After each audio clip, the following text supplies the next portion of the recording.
আল্লাহু আকবার। লাখো মানুষের অংশগ্রহণে অনুষ্ঠিত হয়েছে বিএনপির চেয়ারপারসন ও সাবেক প্রধানমন্ত্রী খালেদা জিয়ার জানাজা।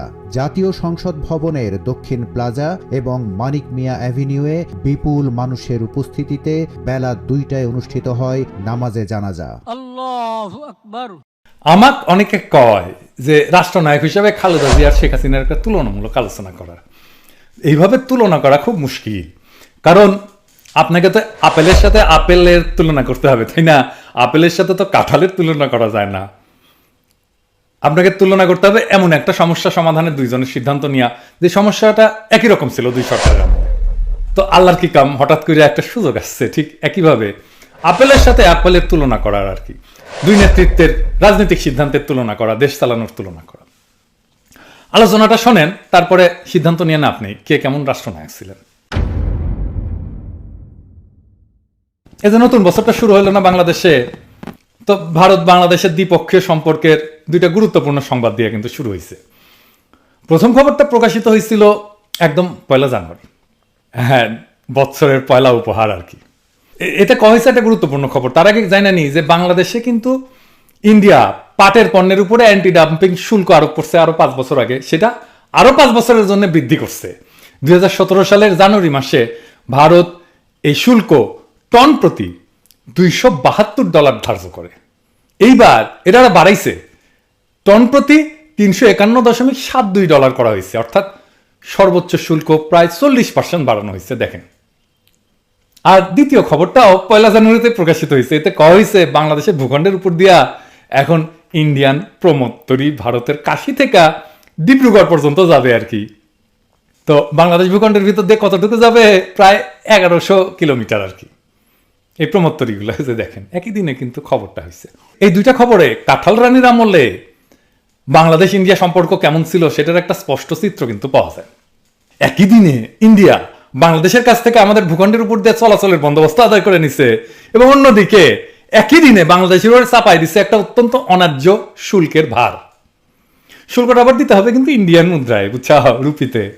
তো মোট কথা, হাসিনার আমলে ইন্ডিয়ার সাথে বাংলাদেশের সম্পর্ক দাঁড়াইছে এরকম যে ইন্ডিয়া শুধু নিবে আর কিছুই দিবে না, বুঝছাও।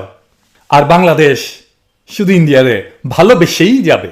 আর বাংলাদেশের একটা অথর্ব একটা বাণিজ্য মন্ত্রী আছে না, মোটা, টিপু মুন্সি। ওই টিপু মুন্সি ডিসেম্বরে দিল্লি গেছিল আর কি। ওইখানে দিল্লি থেকে ফিরে এসে কি কইছিল জানেন? কইছিল যে ভারত সরকারকে সে অনুরোধ করে আসছে পাটজাত পণ্যের উপরে যে অ্যান্টি ডাম্পিং শুল্কের মেয়াদ যেন না বাড়ায়। হে বাল শুন, এটা কি অনুরোধ করার বিষয় নাকি? অনুরোধ করার জন্য মন্ত্রী হচ্ছে তুমি? গার্মেন্টস করে কাঁচা পয়সা বানাইছিলে কিছু, ভাবছো মন্ত্রিত্ব করতে পারবে একটা দেশের? হচ্ছে মন্ত্রী, কিন্তু হাসিনার আর সব কটা মন্ত্রীর মতো তুমি একটা ভাল শুন। যাই হোক, ইন্ডিয়া তো মুন্সির এই অনুরোধের কোন রকম দাম দেয়নি আর কি। উল্টা মুন্সি ফিরে আসার পরপরই এই অ্যান্টি ডাম্পিং শুল্কের মেয়াদ বাড়াই দিয়া এই হাসিনা সরকারকে, কাঁঠাল রানীকে হ্যাপি নিউ ইয়ার জানাইছে। আচ্ছা, অ্যান্টি ডাম্পিং কি? ও তো ভুলে গেছি, এটা আগে কইলে ভালো হতো। আচ্ছা ঠিক আছে, কয়ানি। ইন্টারেস্টিং জিনিস, এই বিষয়টা কি এটা বোঝার জন্য, দেশ চালানোর জন্য, দেশের স্বার্থ রক্ষার জন্য খুবই জরুরি একটা বিষয়। তো বুঝানি, মানে চালচালা হয়ে বুঝে যাবেন আর কি। মানে বিশ্ব বাণিজ্য সংস্থা আছে যে WTO, তারা অ্যান্টি ডাম্পিং বিষয়টাকে এইভাবে ব্যাখ্যা করছে যে একটা কোম্পানি যদি কোনো একটা পণ্য তার দেশের বাজারে যে দামে বেচে আর কি, তার চাইতে কম দামে যদি রপ্তানি বাজারে বিক্রি করে, তাহলে বলা যায় ওই কোম্পানিটা রপ্তানি বাজারে পণ্যটা দাম করছে, বুঝছাও। তো এরকম একটা যদি পরিস্থিতি হয়, তাহলে যেই দেশে পণ্যটা গেল আর কি, যে রপ্তানি কইরা, মানে যারা আমদানি করলো, তারা ওই পণ্যের উপরে অ্যান্টি ডাম্পিং ডিউটি বা শুল্ক চাপাইতে পারে। কারণ হচ্ছে যে কোম্পানিগুলো করে কি, বাজার দখল করার জন্য অনেক সময় কোনো দেশে অনেক কম দামে মাল সামাল পাঠায় দেয় আর কি। তো এটা করলে তো যে দেশ আমদানি করবে তারা তো বিপদে পড়ে, কারণ তার এখানে স্থানীয় উৎপাদক আছে। তো ওইখানে তো একটা আনফেয়ার কম্পিটিশন হয়, অন্যায্য একটা কম্পিটিশন, বেইনসাফি হয় ওই দেশের স্থানীয় উৎপাদকের সঙ্গে। সেই জন্য অ্যান্টি ডাম্পিং শুল্ক, মানে দাম করেছে, হ্যাঁ, প্রোডাক্ট, তো সেই জন্য এই অ্যান্টি ডাম্পিং একটা শুল্ক দেয় যেন প্রোডাক্টের দাম বেড়ে যায়। দাম বেড়ে গেলে তখন এটা প্রতিযোগিতামূলক হবে। বুঝতে সমস্যা হচ্ছে? আচ্ছা, আরো ভালো করে এটা বুঝাই দিই আর কি। ধরেন চীন আমেরিকার কিছু কম্পিউটার পাঠাইলো কম দামে আর কি, রপ্তানি করলো। তো আমেরিকা হিসাব নিকাশ করে চীনকে কইলো যে হামগের কাছে যে দামে কম্পিউটারটা বিক্রি করছো, তুমি তো নিজের বাজারে তার চাইতে বেশি দামে বিক্রি করো, হাঙ্কারে কেন তুমি কম দামে বিক্রি করলা? তো তার মানে তুমি এই কম্পিউটারটা আমার দেশে দাম করছো, তাই না? তো এই কারণে তো আমার দেশে যে উৎপাদকরা আছে যারা বানায় কম্পিউটার, তারা তো তোমার সাথে একটা বেইনসাফি প্রতিযোগিতায় লিপ্ত হইলো, তার সাথে তোমার সাথে তো প্রতিযোগিতায় পারবে না, তাই না? তো এই অন্যায্য অবস্থার প্রতিকারের জন্য আমরা তোমার উপরে, কম্পিউটারের উপরে আমরা একটা অ্যান্টি ডাম্পিং শুল্ক বসাচ্ছি, যেন তোমার দাম আমার বাজারে আমার স্থানীয় উৎপাদকের দামের সমান হয়, ফেয়ার কম্পিটিশন করো, বুঝছাও? তো তাইলে ইন্ডিয়া যখন বাংলাদেশে পাটজাত পণ্যের উপরে অ্যান্টি ডাম্পিং শুল্ক চাপায় দেয়, তাহলে ইন্ডিয়া কইতে যাচ্ছে ওইসব পণ্য আমরা বাংলাদেশে যে দামে বিক্রি করি তার চেয়ে কম দামে আমরা ইন্ডিয়াতে রপ্তানি করছি, ফলে ইন্ডিয়ান পণ্য প্রতিযোগিতায় মার খাচ্ছে, তাই না? তাই তো বোঝা যায়। তো সব আইনেরই তো অপপ্রয়োগ আছে, তাই না? তেমন এই আন্তর্জাতিক অ্যান্টি ডাম্পিং আইনের অপপ্রয়োগ করে থাকে অনেক দেশ। শুধাই অ্যান্টি ডাম্পিং শুল্ক বসায় দেয় কোনো দেশ আর এক দেশের পণ্যের উপরে, ঢুকতেই দেবে না। নিজের মার্কেটে আমি আর কাউরে ঢুকবার দেবো না আর কি, বুঝছাও? তো তাইলে এরকম অন্যায্য আচরণের যদি শিকার হয় কোনো দেশ, কার কাছে বিচার দিবে? এখানে ব্যবস্থা আছে? এই জন্য একটা ব্যবস্থা আছে, সেটা হচ্ছে WTOর কাছে একটা ডিসপিউট সেটেলমেন্টের জন্য বা বিবাদ নিষ্পত্তির জন্য একটা কেস দায়ের করা যায়। তো তাইলে হাসিনা এই ক্ষেত্রে কি করছে পাটের ক্ষেত্রে? তো টিপু মুন্সি যখন ইন্ডিয়ার কাছে বাংলাদেশের পাটের পণ্যের উপরে যে 2017 সালে যে অ্যান্টি ডাম্পিং শুল্ক দিছিল না, সেটা প্রত্যাহারের যখন অনুরোধ জানাইছিল, তার মানে তো ধরে নিতে হবে যে বাংলাদেশ ইন্ডিয়ার এই শুল্কটা চাপানোটা অযৌক্তিক বা বেইনসাফি বলে বিবেচনা করে, ঠিক তো, তাই না? তাছাড়া সে রিকোয়েস্ট করবে কেন? তার মানে ইন্ডিয়াতে যে মূল্যে আমরা এসব পণ্য রপ্তানি করি, বাংলাদেশে তার চাইতে কম দামে আমরা বিক্রি করি না, সোজা হিসাব। বরংস ইন্ডিয়ায় শুল্ক আরোপ করছে নিজের উৎপাদকদের প্রোটেকশন দেওয়ার জন্য, তাই না? তাহলে হাসিনা সরকারের কি করা উচিত ছিল? WTOতে একটা কেস করে দেওয়া উচিত ছিল, তাই না? দেখে আসলাম তো আমরা তো আগে দেখে আসলাম, তাই না?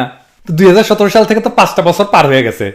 হ্যাঁ, এই দীর্ঘ সময়ে ইন্ডিয়ার যে অন্যায্য শুল্কের কারণে বাংলাদেশের পাটজাত পণ্যের যারা তৈরি করে তারা যে ক্ষতিগ্রস্ত হয়েছে, এইটা কে দেখবে? হাসিনার তো দেখা উচিত। কিভাবে দেখছে? সে তো কেস করে নাই। সে করতেছে কি, ইন্ডিয়ার কাছে অনুরোধ করতেছে, উপরোধ করছে, ভাই এটা ছেড়ে দেন। তো ইন্ডিয়ার পাশে এটা সেটা যারা ক্ষমতা আসছে এবং ইন্ডিয়ার সরাসরি হস্তক্ষেপে যারা ক্ষমতা কুক্ষিগত করে রাখে, সেই রকম একটা দেশ বিরোধী সরকারের কাছে আমরা এর চাইতে আর বেশি কিছু আশা করতে পারি কি? এইগুলোর জন্য দরকার জনগণের সত্যিকারের নির্বাচিত একটা গণতান্ত্রিক দেশপ্রেমিক সরকার। তো এক দেশপ্রেমিক সরকার থাকলে এটা বিষয়টাকে কিভাবে ডিল করতো, এটা আমরা দেখি। আমরা এরকম একটা প্রবলেমের মধ্যে পড়ছিলাম, একই ধরনের, খালেদা জিয়া ইন্ডিয়ার সাথে কিভাবে তিনি ডিল করছিলেন সেই প্রবলেমটা, সেটা দেখি। তাহলে আমরা দেখবো যে বিকল্প নাই কাঁঠাল রানী আর খালেদা জিয়ার তফাৎটা কি। এখন যারা তরুণ আছেন বা চ্যাংড়া প্যাংড়া আছেন, তারা কিন্তু এটা বোধহয় জানেন না যে খালেদা জিয়ার ওই সময় ইন্ডিয়াতে ওই সময় কিন্তু প্রচুর ব্যাটারি যেত বাংলাদেশের, রহিম আফরোজ পাঠাতো। তো ইন্ডিয়া বাংলাদেশে তৈরি ব্যাটারির উপরে সেই সময় অ্যান্টি ডাম্পিং শুল্ক আরোপ করছিল। তো খালেদা জিয়া কেস করে দিছিল এবং ইন্ডিয়া খালেদা জিয়ার উপরে প্রচুর বিলা হয়েছিল। হ্যাঁ, বিএনপির উপরে যে ইন্ডিয়া বিলা, তার অন্যতম একটা প্রধান কারণ কিন্তু অনেকগুলোর মধ্যে এটা একটা। তো এইটার মূল্য কিন্তু খালেদা জিয়া এখনো দিচ্ছেন, তার পরিবার দিচ্ছে, তার দল দিচ্ছে। তাই এই ঘটনাটা আমাদের বিশদভাবে জানা দরকার, তাই না? আসেন আমরা একটু দেখি। বাংলাদেশ থেকে ইন্ডিয়াতে ওই সময় 98-99 থেকে 2000-2001 সালের মধ্যে যে ব্যাটারি রপ্তানি, এটা প্রায় 2.5 গুণ বৃদ্ধি পেয়ে $1.3 মিলিয়ন উন্নীত হয়। অনেক বাড়ছে, কিন্তু ওই অর্থে ভারতে বাংলাদেশের যে মোট রপ্তানি, সেইটার 1000 ভাগের 2 ভাগও না। কিন্তু এটা বাংলাদেশের এই সামান্য রপ্তানির উপরে ভারত 2001 সালে অ্যান্টি ডাম্পিং শুল্ক আরোপ করে। তো 2001 থেকে 2002 সালে বাংলাদেশ থেকে ইন্ডিয়াতে ব্যাটারি রপ্তানি সম্পূর্ণভাবে বন্ধ হয়ে যায়। তো এই সিদ্ধান্ত কে নিয়েছিল? ইন্ডিয়ায় শুল্ক আরোপের সিদ্ধান্ত নেয় ওই দেশের, মানে ইন্ডিয়ার অ্যান্টি ডাম্পিং মহাপরিচালকের দপ্তর, director general of anti dumping, মানে DGADর সুপারিশ অনুসারে। তো DGAD এটা কেন করছিল? কারণ ইন্ডিয়ার 2টা ব্যাটারি কোম্পানি অভিযোগ জমা দিচ্ছিল। তো DGAD একটা অনুসন্ধান চালায়। এই অনুসন্ধানের আলোকে DGAD সিদ্ধান্ত উপনীত হয় যে বাংলাদেশ থেকে ব্যাটারি ইন্ডিয়াতে ডাম্প করা হচ্ছে। এর ফলশ্রুতিতে ভারত বাংলাদেশের ব্যাটারি রপ্তানির উপরে 131% অ্যান্টি ডাম্পিং শুল্ক আরোপ করে। ওই সময় আমি তো কইছি আগে যে বাংলাদেশের প্রধান ব্যাটারি রপ্তানিকারক প্রতিষ্ঠান ছিল রহিম আফরোজ। তারা ভারতের এই সিদ্ধান্তকে অযৌক্তিক মনে করে পরবর্তীতে ভারতের হাইকোর্টে অ্যান্টি ডাম্পিং শুল্ক আরোপের বিরুদ্ধে যুক্তি প্রমাণ দিয়ে আপিল করে। কিন্তু তাদের আপিল এই দুই জায়গাতে প্রত্যাখ্যান করা হয়। হ্যাঁ, করাই হবে, তো তারা তো নিজেরটা বেশি বোঝে, ভালো বোঝে। তো এর মধ্যে 2001 সালের অক্টোবরে বিএনপি সংসদ নির্বাচনে বিপুল সংখ্যাগরিষ্ঠতা নিয়ে জয়লাভ করে বেগম খালেদা জিয়ার নেতৃত্বে সরকার গঠন করে। নতুন সরকার ক্ষমতা গ্রহণের সাথে সাথে এই বিষয়টা ইন্ডিয়ার কাছে উত্থাপন করা হয়, কিন্তু ইন্ডিয়া এটা কানে নেয় না। ভারতের বাণিজ্য মন্ত্রী অ্যান্টি ডাম্পিং শুল্ক প্রত্যাহার করতে অস্বীকৃতি জানায়। তখন বেগম জিয়া সামনে দুইটা পথ খোলা ছিল। একটা হচ্ছে ভারতের অ্যান্টি ডাম্পিং শুল্ক মেনে নিয়ে চুপ করে থাকা, আর 2 নম্বর পথ হচ্ছে বিষয়টা নিয়ে WTO ডিসপিউট সেটেলমেন্ট প্রক্রিয়ায় একটা কেস করে দেওয়া। প্রথম পথটা মানে ইন্ডিয়ার এই অন্যায্য পদক্ষেপ মেনে নেওয়াটা ছিল খুব সহজ, এতে ইন্ডিয়া খুশি থাকতো, তাই না? বেগম জিয়ার উপরে বিলা হইতো না, বিএনপির উপরে বিলা হইতো না। কিন্তু বেগম জিয়া কি করছিলেন? খালেদা জিয়া সহজ পথটা গ্রহণ না করে WTO তে কেস করে দেয় সরকারিভাবে। WTO তে যাওয়ার পথটা কিন্তু সহজ ছিল যে তা কিন্তু না। প্রথমত এতে ইন্ডিয়া অসন্তুষ্ট হয়েছে, সম্ভাবনা ছিল এবং আসলেই হয়েছে। তাছাড়া আমাদের ইন্টারনাল যে এক্সপার্টাইজ এই সমস্ত কেসটেস ডিল করা, সেটা ওইরকম ছিল না। কিন্তু খালেদা জিয়া বাংলাদেশের বাণিজ্য স্বার্থকে বিবেচনা করে এই কূটনৈতিক ঝুঁকি নেওয়ার সিদ্ধান্তটা গ্রহণ করেন। তারপর আগেই তো বলছি যে এই যে ডিসপিউট সেটেলমেন্টের যে বিবাদ মীমাংসা প্রক্রিয়া ডিল করার জন্য যে জনদক্ষতা দরকার, সেইটা প্রাতিষ্ঠানিক সক্ষমতা বা জনদক্ষতা সেই সময় বাংলাদেশের ছিল না। আমাদের সৌভাগ্য যে ওই সময় জেনেভায় অ্যাডভাইজার সেন্টার অন WTO ল, তারা আমাদের সহযোগিতা করতে রাজি হয়। তো এই কেসটা করার জন্য তাদের একটা আইনি ফি ছিল সেই সময় $1,50,000, মানে $1.5 লক্ষ আর কি। মানে সেই সময়ের হিসাবে এটা 75 লাখ টাকার মতো আমার হিসাবে হবে আর কি, যদি আমার হিসাব ভুল না হয়ে থাকে। ওই সময় এক্সচেঞ্জ রেট যা ছিল।